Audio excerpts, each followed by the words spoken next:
Mga partners, tama yung sinabi ko. Parami ng parami ang mga sumusuporta kay Pastor Apollo Kibuloy. At napapansin nyo ba, kahit araw-araw nating pag-usapan si Pastor Apollo si Kibuloy, hindi tayo nauubusan ng sasabihin dahil napakarami niyang accomplishments, no?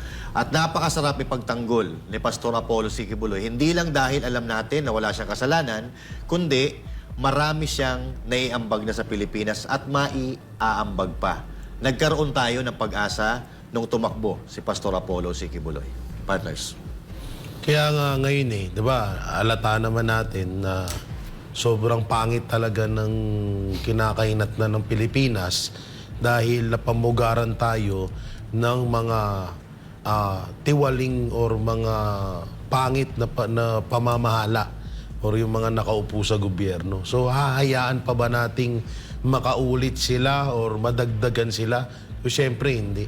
Kaya nga ito yung pagkakataon na talagang kailangan natin itong sila pastor. Kaya ako sila kasi marami sila. Kasi mas maganda rin na may katuwang talaga din si pastor, no. So isa na rin niya si pastor sa isa sa mga sinasabi nating hindi natin kailangan palagpasin dahil ito na yung blessing sa atin sa itim or sa hirap ng dinadanas natin dito ngayon sa bansa. Kahit papano may isang biyaya na ibinigay sa atin na kailangan nating tanggapin at wag natin palagpasin. Ito yung pagkakataon na maihalal si Pastor Apollo si Kibuloy bilang senator o masigit pa ako kasi iba yung pangarap ko pa kay Pastor. Mas mataas pa dyan sa pagiging senator. Pero alam naman natin na hindi ring basta-basta kasi kung noon pa man ay kung gahaman lang sa kapangyarihan etong si Pastor Apollo si Kibuloy noon pa man ginawa niya na or tumakbo na siya. Pero hindi niya ginawa yun. No, pero dahil ngayon na sobra na yung ginagawa ng administrasyon at sobra na yung pagnakawan sa kailangan niya na talagang kumilos. Kaya tayo magkaisa at wag na nating palagpasin na iboto at talagang iboto natin itong si Pastor Apollo si Kibuloy. Alam nyo, mga partners, ito si Pastor Kibuloy, pulisto. Bakit? Magiging pulisto sa Senado. Tama. Gaya na nakaupo. Yari, ito, si Pastor Kibuloy ang magiging bantay natin dyan sa Kongreso. Hindi nila kayang diktahan yan. Proven na yan. Alam mo, kaya nagigipit ngayon si Pastor Kibuloy, sinubukan niyang diktahan Diniktahan yan, hindi nagpadikta, hindi nagpabayad, pinili yung mas mahirap na daan. Kaya ngayon siya ay nakakulong dahil nanindigan siya doon sa tama kahit mahirap. So, hindi mo kayang diktahan yan. Again, may resibo na po si Pastor Kibuloy diyan sa hindi mo kayang i-manipulate si Pastor Kibuloy dahil may sariling utak to at may paninindigan.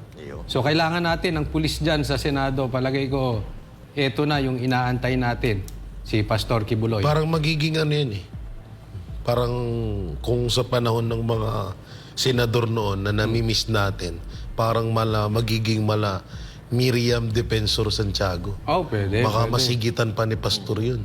Kaya nga sabi ko nga baka yung inaasahan nating magagawa ni Pastor maging triple o doblehin niya pa na hindi niya... Kasi mahirap din yun Katulad ni Marcos, ang daming pangako tapos wala rin natupad. So mas okay na rin yan na ganyan tapos biglang manggugulat siya na... Pero ako ramdam ko na magagawa niya yan. Master. Sabi nga, pinagkukwento na namin ni Edmar, no?